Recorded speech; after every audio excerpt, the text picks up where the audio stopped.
Hi, and welcome to Faculty Focus, a podcast supporting the clinical education community in Leicester. We bring you Educator CPD, showcase new initiatives, and shine a light on some of the faculty behind it all. Well, hello and welcome to this episode of the Faculty Focus podcast. Today we're at the Education Showcase Day at the University Hospitals of Leicester, and I've got the Director of Medical Education, Professor Mark McCarthy, with me.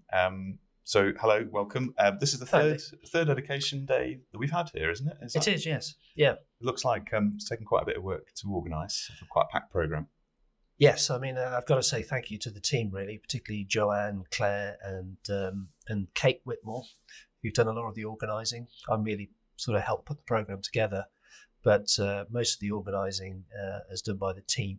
And we've used this venue because obviously it's a joint link with the university. And so as education, it's undergraduates and postgraduates. And we work closely with the University of Leicester. And it's a very good venue, and it's a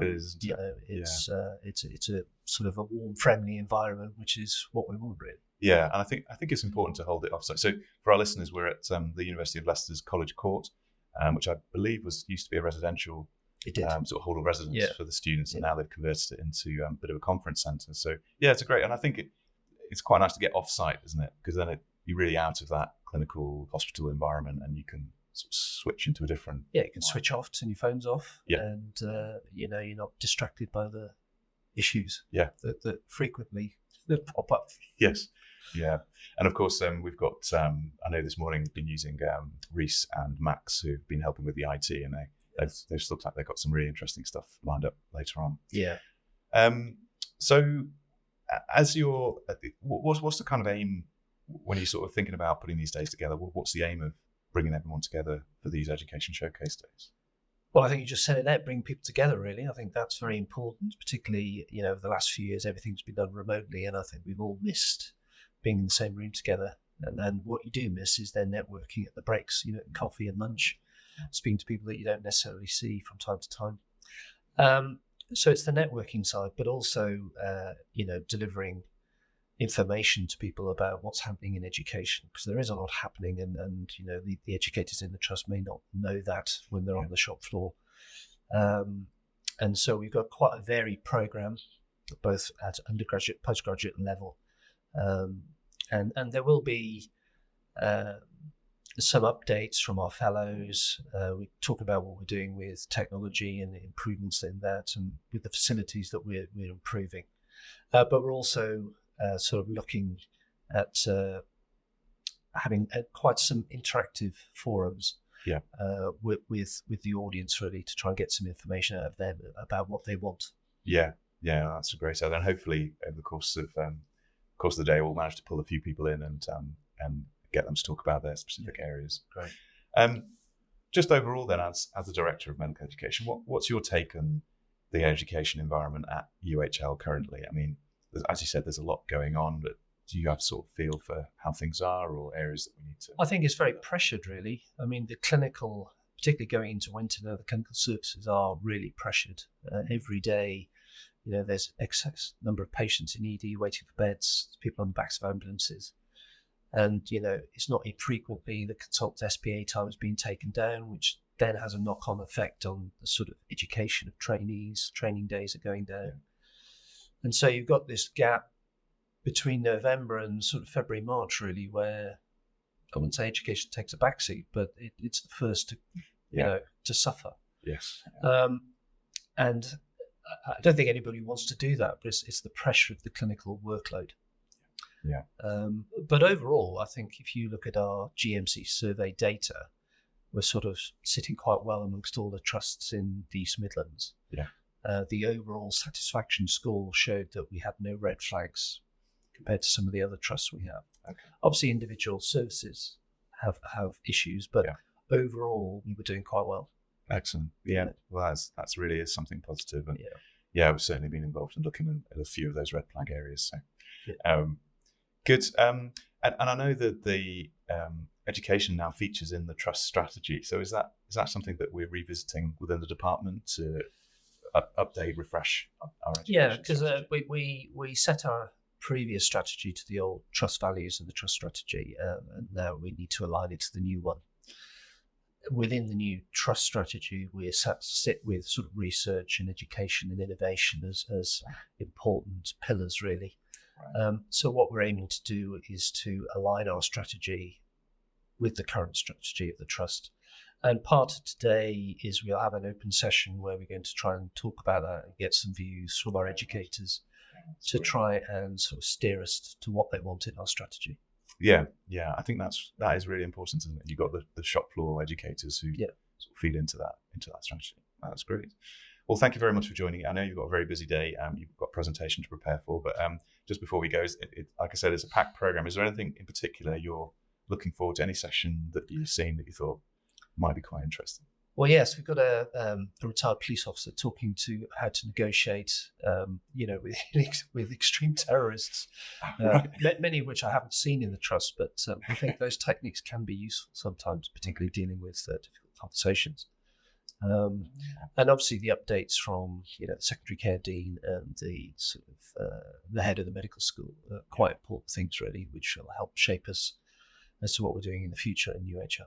Excellent. Great. Okay. Fantastic. Well, thank you very much once again. And we'll hope to hear from some of those individuals you mentioned. Thank you. Okay. Righty. Okay. And hello there, everybody.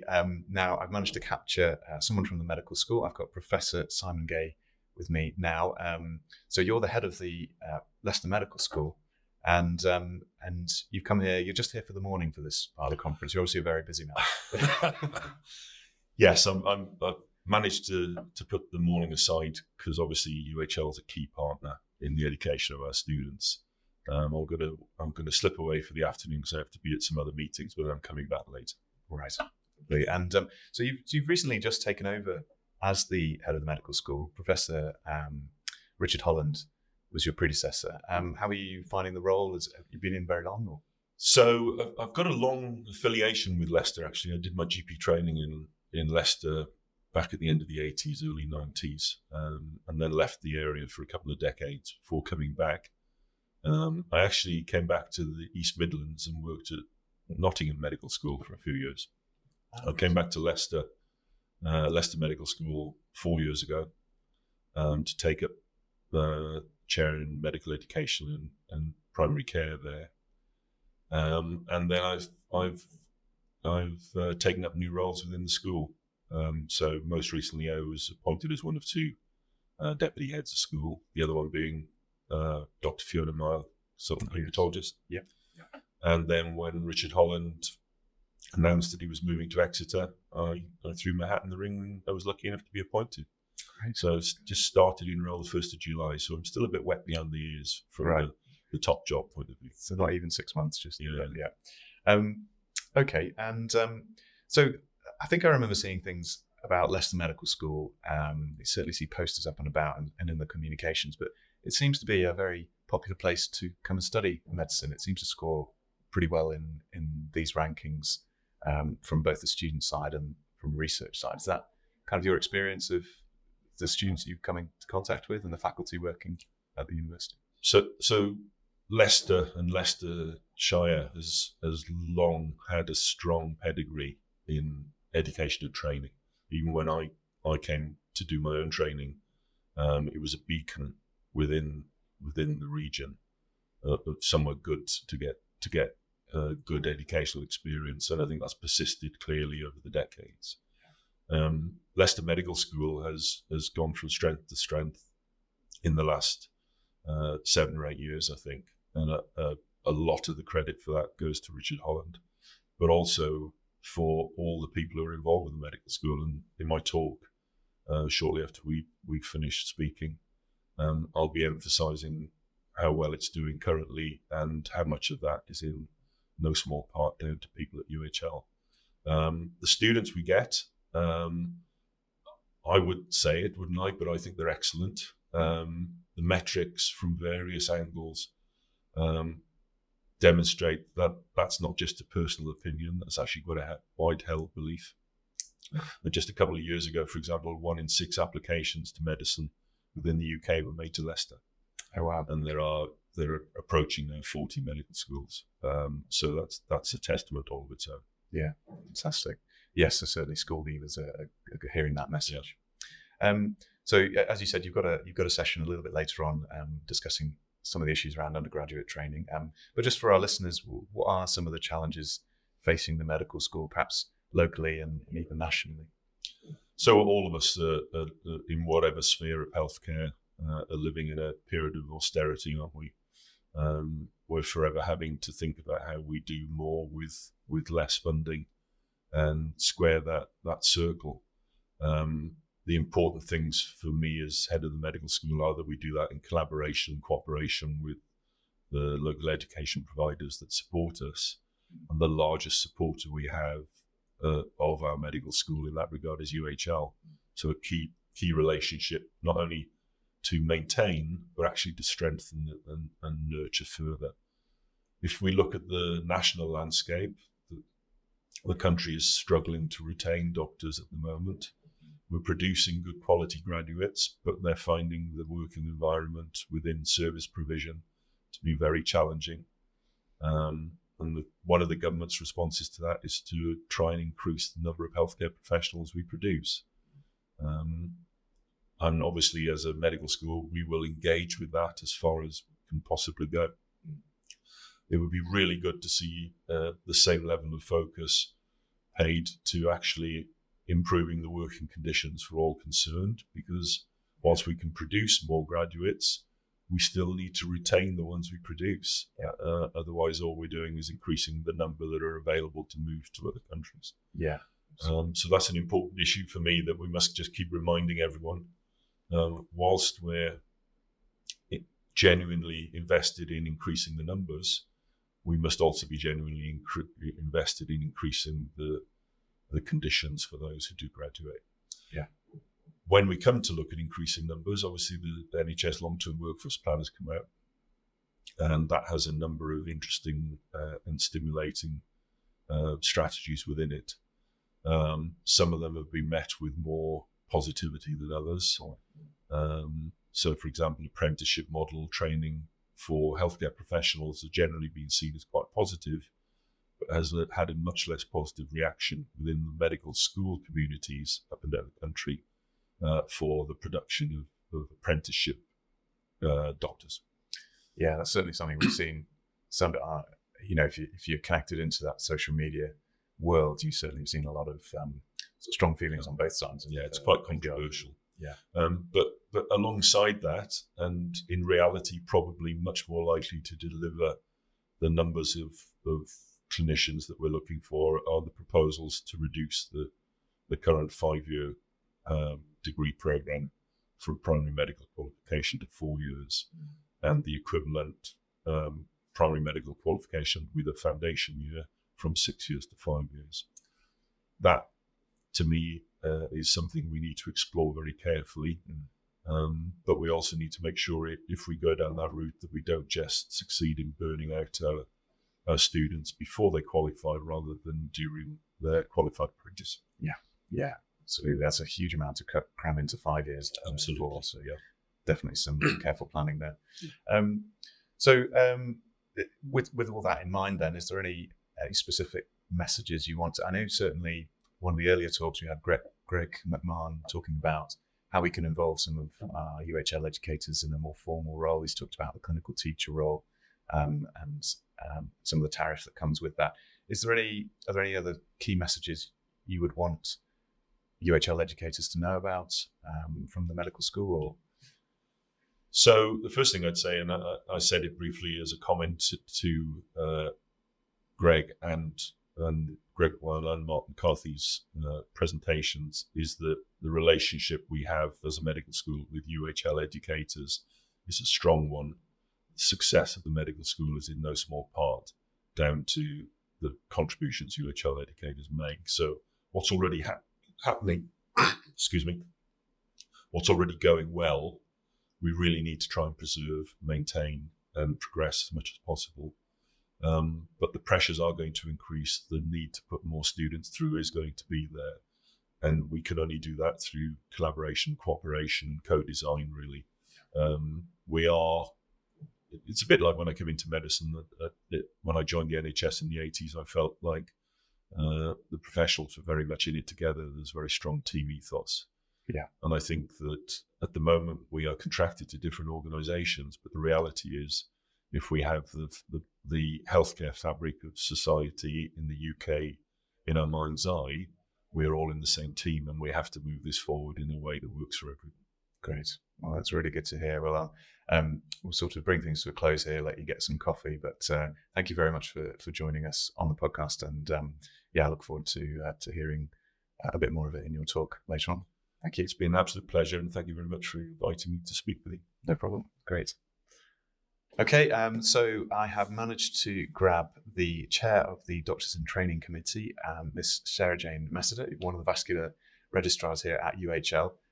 So hello, welcome to the Education Showcase and also the podcast. Hi. I remember getting an email a little while ago, not that long ago actually, telling me that you'd taken over the chair role for the committee, the Doctors in Training Committee. How are you finding it? Yeah, it's good. So I started in the role in February, and it's been a really interesting journey because when I first started, I wasn't 100% sure about the structure of UHL or how things worked. I'd lived in Scotland, I'd moved down to not only a different NHS system, but also a completely different trust. And so what's been really nice is having conversations with managers and people in education and also trainees and trying to think how best we can help trainees feel that they have their voices heard, but also how in return we can help those in education and management get the best out of their trainees. Yes, right. I mean, it's certainly one of those things that, when the committee was set up, it's very much integrated into the wider management parts of the trust. And you feed into, whether it's the Guardian of Safe Working or Freedom Speak Up, Medical Director, that sort of thing. So I think it does give you a really good take on how things get done in a trust, doesn't it? Absolutely. It's called the Doctors in Training Committee, but one of the things I think has probably changed over the years is that you don't just have doctors in training involved anymore. Yeah. So you've got representation from sort of a wider group of people. Is that right? Absolutely. And I think that's quite key because we now work in a system where it's not just trainees, but we've got locally employed doctors, we've got trust grades, and it's recognising that the doctors in training corresponds to everyone who is in a training role, whether that's in a formalised system through NHS education, or whether actually it's from a training role within the trust. So we have individuals who are trust grade members on our committee and who are locally employed doctors. And so we try and feed that back. So essentially it's everyone who's not a consultant. And that's how I tend to say it to individuals. Yeah, I think that's right because I guess most of the concerns probably affect both groups of doctors, or even beyond the sort of medical profession to other healthcare staff as well. So absolutely. Okay. What sort of stuff are you getting up to as a committee, as a group? Do you have any sort of recent successes or things that are coming on the horizon? Yeah, so when I started in February, I tried to think about myself being as chair as what are my big aims for this next year. So my 2023 aim was thinking about how do we promote engagement within the trust? And that has really been quite pivotal in the different roles that we've been involved in. So from a trainee perspective, engagement looks like creating an active social media presence so that people know that they can contact us. So we're now back onto Twitter, or to X as it's called. And so you can follow us at UHL _DITC, Doctors in Training Committee. We'll stick that in the notes actually, so people Brilliant. Can click on that. So we've got that, and then from an engagement point of view, also with managers and with education. And so recently we had an event 2 weeks ago, which was called Beyond the Stethoscope Conference. And the aim of it really was to try and promote all the really cool stuff that you can do as a doctor. So it's not just I work 100% NHS. It's also how do you become a training program director? How do you become a chief executive? How do you go into travel medicine? And so we had a full day where we even had the chief executive, Richard Mitchell, come along. And we had Mark McCarthy as the director of medical education come along and talk about how they got into their roles. Right. So that's how we're trying to, from an engagement point of view. Yeah. But from a kind of management perspective, because we've increased our presence, which has been really good, we've been asked to join different workforce tasks. So at the moment, we're working with the Trust, looking at locally employed doctors. How do we improve the experience of international medical graduates coming into UHL? What toolboxes can we do to try and promote that transition? It's quite difficult. Yeah. And then even things slightly more serious. So talking about the recent reports that have come out about sexual safety. So we've now started, and we're part of the sexual safety working group. So trying to make sure that as trainees, we are in a safe environment, but we can raise concerns and escalate that appropriately. So these are all different groups that we've been invited into to try and give the voice of trainees and try to advocate what we should be doing better. Yes, yeah, I think that's really useful actually for, there may be some of our listeners who are thinking, how do I get a trainee or a non-consultant grade perspective on some piece of work that we're doing? And actually, I'm assuming, they could approach yourself in the committee and say, we're working on this piece of work, but we don't really have a trainee voice on that. So absolutely, and we've got representatives across every CMG. So it's not necessarily myself that has to come to a meeting. If you've got something that you want to improve within ITAPS, for example, you can speak to ourselves as a committee, and I can put you in touch with the ITAPS representative from the Doctors in Training Committee, who then knows the trainees within their area that they're working, but also how best to improve it. Yes, no, I think that's a really valuable aspect, because I think in the past things have been done without that input, and it's lucky if you hit the mark, because often you miss certain perspectives. Our big aim is to try and think about how can we stop working in silos and be a lot more collaborative. Yeah. So the committee obviously is for doctors in training. By that I mean everyone who have said who's not a consultant, but also in some ways is for management and education and consultants in those areas to say, how can we improve that? It's almost a symbiotic relationship. It should be two ways. Yeah, right.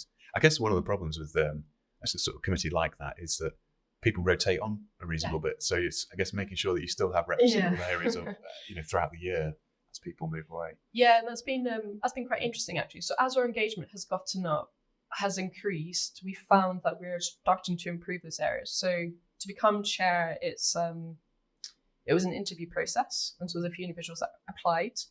To become vice chair, it used to be put yourself forward as a nomination and you almost got the job straight away. Yeah. But because our engagement has improved, we now had 3 people apply for the vice chair role, which to be vice chair, you have to be within the committee. Yeah. And so we then started our interview process. So this was the first year that we had an interview process for that.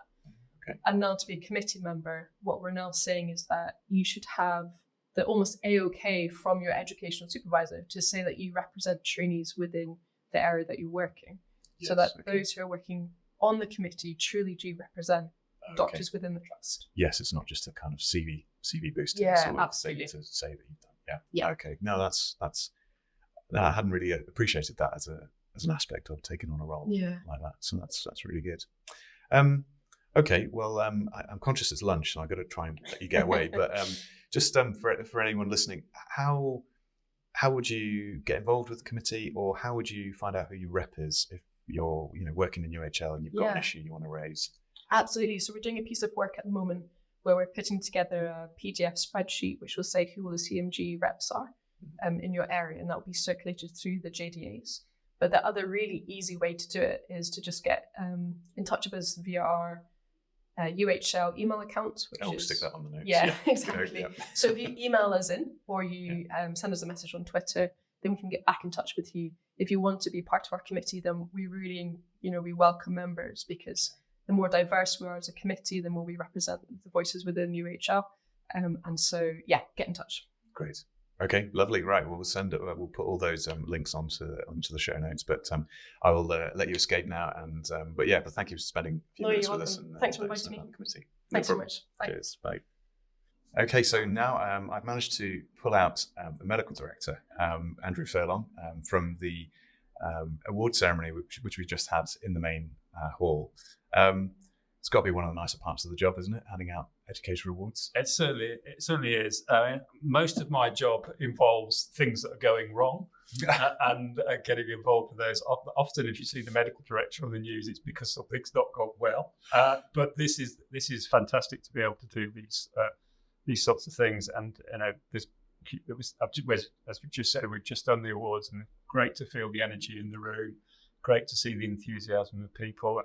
And as I was saying in my introductory remarks, I think we do see education is hugely important for 4 reasons, really, linked to the recent strategy that we relaunched, and that's around high quality care for all, and great place to work, partnerships for impact, and excellence in research and innovation, and education. And I think education has a role in all of those, in the sense that we want our workforce to be well trained, enabled, to feel that they have a chance to contribute to their working life, to feel valued members of the team. And we increasingly, I've said this in many forums, and including to the coroner, that medicine is a team sport, and it only really works properly when we're all contributing. And partnerships is exactly the same, in the sense that we work very closely with NHS England Education, formerly HE. We work very closely with the University of Leicester, De Montfort University, and other institutes that are training and helping train the next generation of healthcare professionals. And increasingly, we are working across the East Midlands in partnership with other trusts to support one another with fragile services, but also how we train colleagues so that they are able to work seamlessly between our organisations. And I think we'll see increasing that more as we start. It's very likely that we will have a single EPR across the East Midlands in the not too distant future, so electronic patient record. Yeah. We're already contributing on things like pathology and radiology, and I think it will help us to have a workforce, colleagues who feel that they can work more seamlessly between the organisations. But I also think it will help patient flows and care that because we all in our day-to-day life as clinicians will be involved in transfers of care, be it from the hospital to primary care or to other institutes, and the more that we can make that seamless, the better. Yes, yeah, and I mean, you talk about partnerships there, and we've had Simon Gay on from the university talking about just how important UHL is for the undergraduate side of things, and we've heard from Rob Powell in his talk about the role UHL has regionally for the expanding number of the doctor workforce that we're going to have coming through.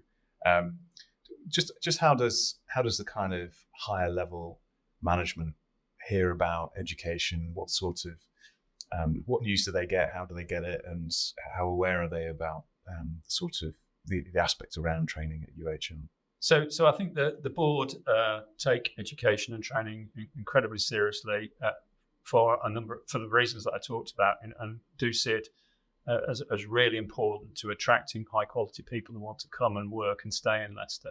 But in terms of the way that they get the feedback on that, there are some formal mechanisms. So there's a quarterly report that Mark McCarthy, Director of Medical Education, takes through to the board.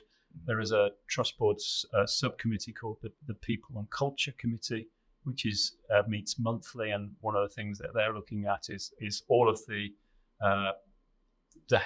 people metrics that you would look at, and included in that is what are we doing around training, what are we doing about to make people feel valued, how are we listening to them, and again, that's why there's such a push on the staff survey at the moment, because actually we take that information and we use it to try and make UHL a better place to work. And if it's a better place to work, then I think people will want to come and stay here, and part of that is about valuing people and training people. And increasingly what I'm looking to do is, particularly as we recruit people as either locally employed doctors or on international medical graduate programs, that we try and have the same offer for everybody, so that everybody, we're valuing everybody and making sure that everybody gets an opportunity to get the training that they need. Yeah, and I think certainly other speakers have talked about this almost arbitrary distinction sometimes.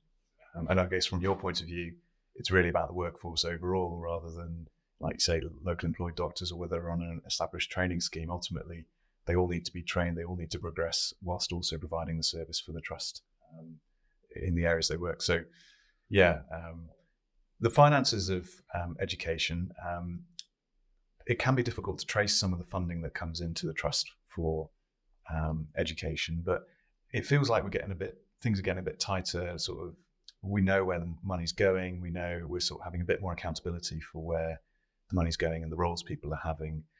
Finances is always a pressure on the trust. Do you see any sort of challenges that might impact education over the next sort of few years? Yeah, so you're right. I mean, the trust gets a lot of money to provide education, be it that undergraduate or postgraduate, and across nursing and medical and allied health professionals.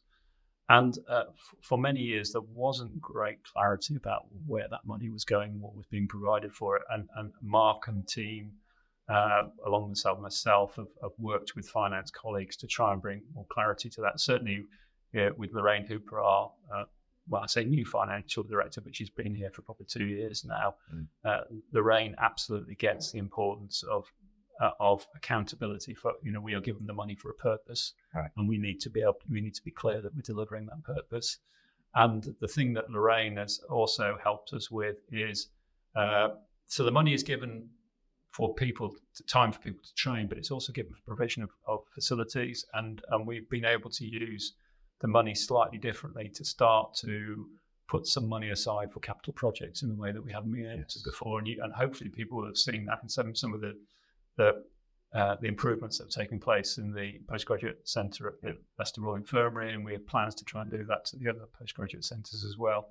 And education is also very much embedded in the plans for the new hospital plans as well. And so part of the enabling works, which will hopefully start in the next couple of years at the Royal, we'll see some of the educational facilities moving around, and we're very clear that we want to provide good educational facilities, because in some ways it's the front door to the organisation, because people are coming here to be medical students, they're coming here to be doctors in training. Then if we want them to stay here longer term, they have to feel like there's good facilities for them. Yes, and we saw some pictures of some of the changes that have already happened, but also one of the bigger ones is the Rogers Ward conversion, which is above our current O'Dames Library. So very exciting times.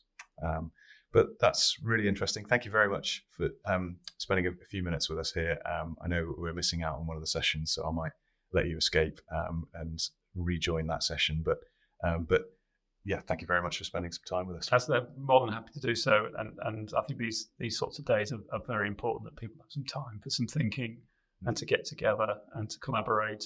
And I'd just like to say thank you to everybody for everything you're doing. Yeah, thank you very much. Okay, next up, I have managed to grab the Deputy Postgraduate Secondary Care Dean. Is that correct? It is. That's right. So it's Rob Powell, who is one of the intensivists at UHL, who also has a fairly senior role at the deanery. And in your talk, you made a particular point about calling it the deanery, because there seems to have been a lot of name changes over the last year or so. So what are we meant to be calling you? NHS England? So the official title is NHS England Workforce Transformation and Education Directorate. Good, right. So it's basically a lot of the same roles that HEE, Health Education England, had. So it's sort of just transferred over into this new term. Okay. So the rationale for that was that the workforce function had never worked very well, and NHS England wanted to bring HEE back into the workforce fold, so that the teams looking at workforce development in the NHS coordinated better. Plus, of course, all the saving opportunities of having backroom functions. Yes, of course. They're usually front foremost. I know last year you had a talk at this very event talking about some of the changes that were on the horizon. Have those sort of things come to fruition? Have those opportunities, are they starting to crystallize a little bit more? You were talking, I certainly remember talking about the difference between doctors in training and the locally employed doctors and funding streams for that sort of thing. Does that look like? So one of the things that's happened is that the curricula have been adjusted and the equivalence criteria have been loosened, is perhaps not the right word, but made more flexible, so that people will find it easier to go through and get equivalence via what we call the CSER pathway. And that is going to influence the way people choose to train. We are already seeing people who previously would have taken a traditional training route and applied for a specialty training number, choosing not to do that and choosing to build their own training schemes. And the most obvious example of that is in my own specialty, anaesthesia, where some trusts have become frustrated because of the bottleneck in recruitment and actually started their own training schemes. So people are being offered a complete training scheme by a large hospital trust, but it lies outside of the traditional training scheme, and they would not achieve a CCT via conventional route, they would achieve a CCT via equivalence. Wow. Okay. Yes. And I remember you mentioning this down in London that's happening, isn't it? One of the big parts of your talk was the expansion in numbers. So there's been a lot of talk in all grades of medicine, include starting at medical school, and that expansion in numbers. Do you have a sort of sense of the sort of magnitude we're talking about when we talk about it? Yeah. So we know that in terms of predicting expansion of medical schools, that we're looking at a doubling by 2030. And we know that we've had expansions at foundation level to match the previous expansion of medical schools, which people will probably remember that when Jeremy Hunt was Health Secretary, we increased medical school entrance by 1,500. And those doctors have just come out, and hence the expansions that we've made locally recently. However, those will pale into insignificance talking about future posts. Right. The workforce plan is delightfully vague about matching specialty training numbers to medical school output. So I cannot say that there is a hard and fast plan of how many specialty training posts we will have. But what I can say is that since COVID, and since 2022, we were given nationally 1,000 extra specialty training posts. So we have put 1,000 extra specialty training posts into the mix. And that program has ended this year. And we are now waiting to see what the next set of expansion data looks like. And then we also have a redistribution project, which of course is slightly different, but that's looking at redistributing fairly the medical workforce at training level across the country. And of course, we're net gainers from that because we traditionally were under-doctored. Yes, you were talking about the spread and making sure that there is equitable healthcare provision in terms of the quality of the doctors going to various places around the country, and typically, the less popular areas tend to get people lower down on the pecking order when it comes to ranking. But that sounds like it's going to go out the window, and it's going to be a bit less organized. Well, so this is probably absolutely. So this is probably the single most controversial thing we've done for a long time, and it is to abandon educational achievement scores at university.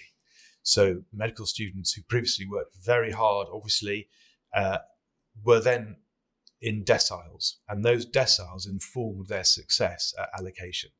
So we've abandoned deciles, and we've also abandoned the educational performance scores. And that means that you will be allocated to a region, hopefully a region that you've expressed a preference for, but you will be allocated randomly within that region. And you may not get that region if you apply to a region which is very popular. Yes. Okay.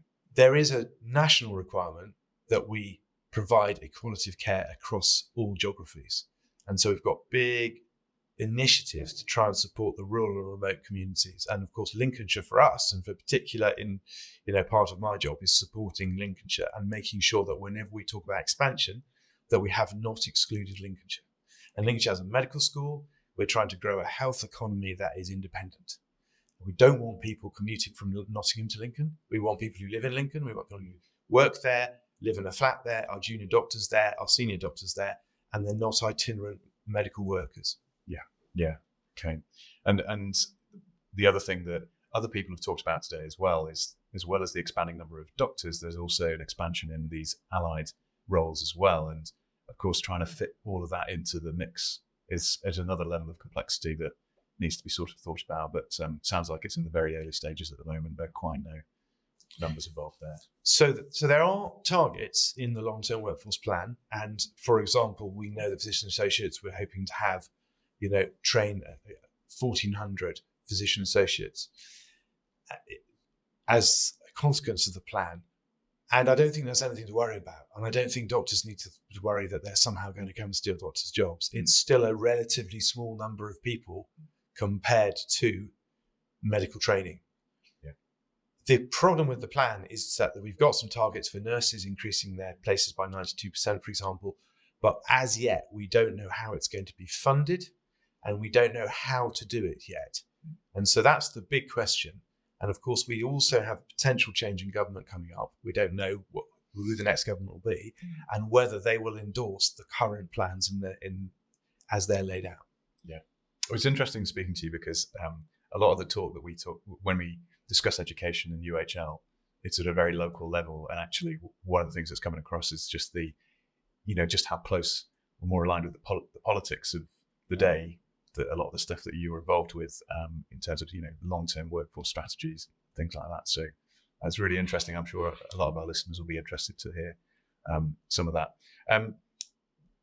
Bringing it back down to a local level, then what is it that the deanery are looking for or need from UHL and the clinical educators that we have at UHL, and maybe the sort of support that might be available to the staff?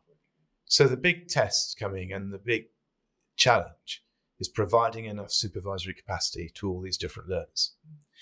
And so what we need to do is to make use of our workforce. And an example of that would be to make use of what we used to call SAS grades and associate specialists and things. And we've now got new people being appointed as specialists, and make use of those senior people to supervise foundation doctors, supervise PAs, supervise ACPs in their development. We can't always use non-consultants to supervise specialty training grades because some of the colleges have requirements as who can be a supervisor. But the challenge for a large trust like this is that if you look at the number of learners on the ground and the placement activity, the supervisory capacity is a sort of a jewel that you need to protect. Yeah, and there's certainly ideas about making that part of a core contract for new consultants coming out, and just emphasising that in new consultant roles. That's an expectation, particularly in a big place like UHL. So good. Thank you very much. Was there anything else you wanted to add? Well, the only thing I was going to say is there is an opportunity coming down the pipeline here, because if you think about the money that will come with increased capacity, both postgraduate trainees with their education allowance, but also undergraduate medical students who are the placements are quite well remunerated, is that you've got an opportunity there to create posts, and you've got an opportunity to create consultant posts with consultants who have significant amounts of time dedicated to education, new posts on the back of these expansions. So a forward-thinking trust is going to look at this and say, we could have 4 more consultants in respiratory medicine. We could have 8 more consultants in anesthesia. We could have 4 more consultants in surgery. And they could all have 4 PAs in education. Right, okay. And so there are opportunities that will come, because otherwise we are going to struggle when someone comes to us and says that we need 100 extra medical students next year. Yeah. Gosh, the numbers are quite staggering, aren't they?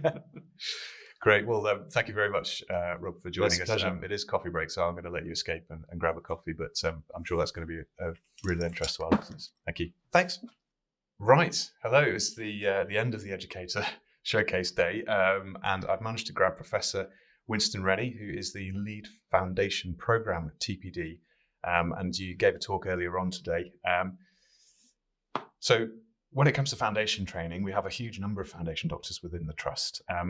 What are the kind of main changes that you were talking about today, and some of the challenges that you see over the next year or two with the foundation program? Because it does, a lot of talk today has been about expanding numbers. So I don't know if that's the kind of main issue. So the main issue with foundation doctors are that they rotate through different specialties in the trust for 2 years. So they're a transient group of people, yet they are the core of where we recruit from our future ST doctors and CT doctors and consultants from. So whilst there is a sense sometimes of not a lot of belonging, they do matter, and they are the basis of all our training within hospital medicine. The issues that are arising nowadays are because of the increase in number of foundation doctors, because of the expansion as a backlog based on the expansion in medical schools. And because of this increase in and expanding numbers, there are constraints on finances.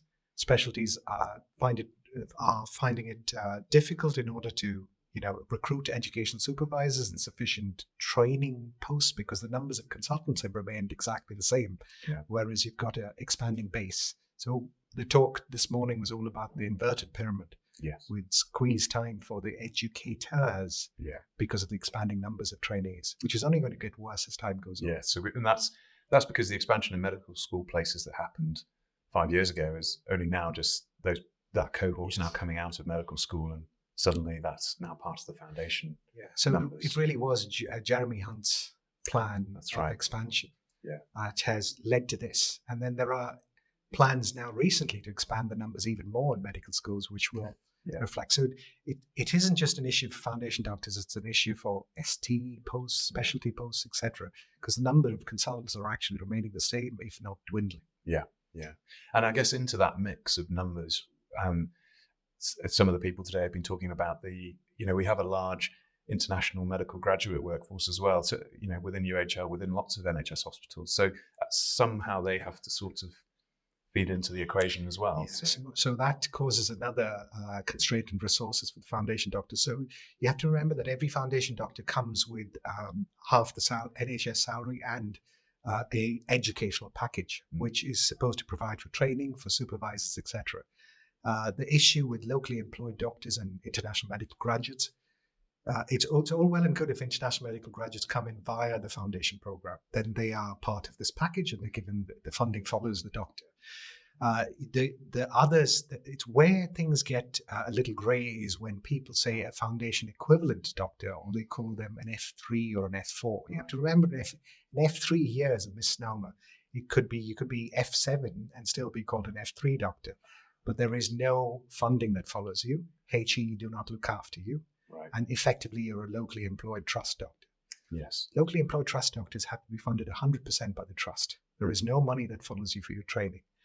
Right. The other issue that we have is releasing our foundation doctors for their protected teaching time.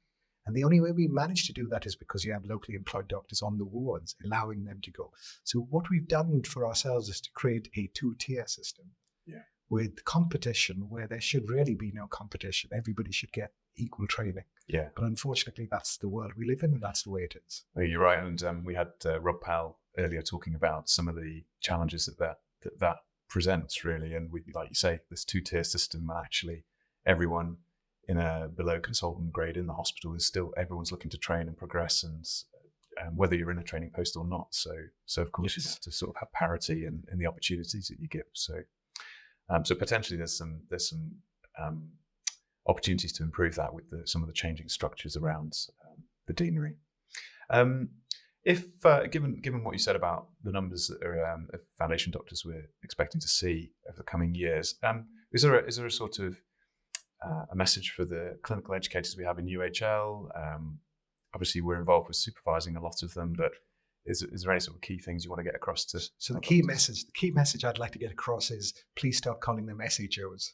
Okay. So there are still, the jokes apart, there are still some departments in the hospital that call them SHOs.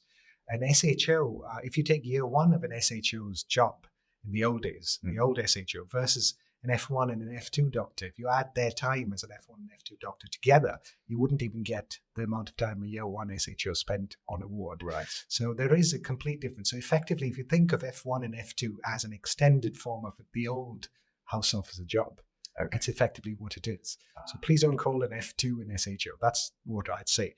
But the other thing that we're trying to do is so UHL are very good because we've got the largest numbers of associate specialists who are educational supervisors, got the largest number of long-term trust grade doctors who are educational supervisors. So we're trying to recruit as many experienced people as possible, train them and use them as educational supervisors for foundation year. So that's one good thing in our trust. So really, if you've got time in your job plan, you're thinking about taking on that supervision responsibility, then please do, is what you're saying. Yes, and especially as it's extremely rewarding, especially as a new consultant. Foundation doctors are easier to supervise because you have the experience having trained recently.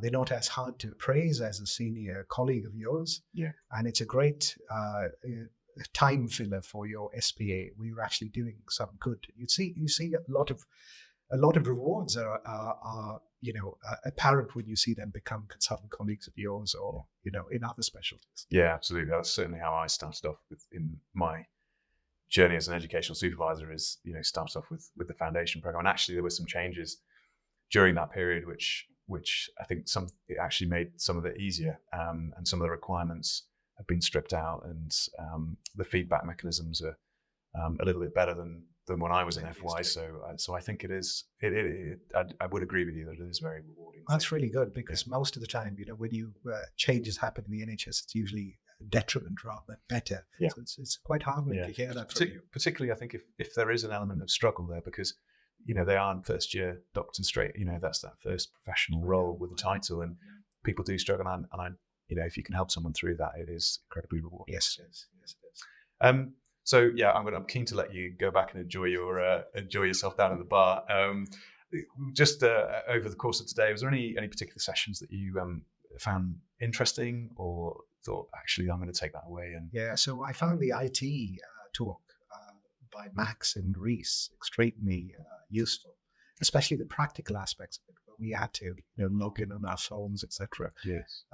Whilst I may not use the latest newfangled thing, and I might still use PowerPoint as my coat hanger in my talks, it's always good to see another new bit of software, new bit of kit. Yes, I think that's that was one of the really valuable parts of today, is that we've got people that can help with the tech within the department, help you get up on your feet, up and running, and just seeing what's out there, because often we only use what we've been shown or what we see other people That's the key thing. Support time for education.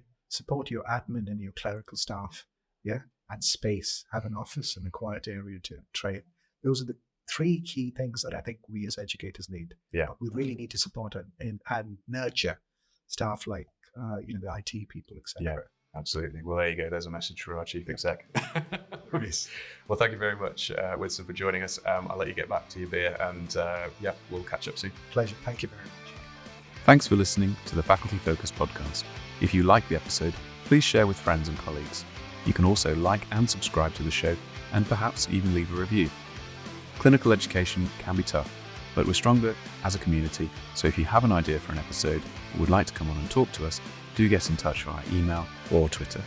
Details in the show notes. The Faculty Focus podcast, Community Development Showcase.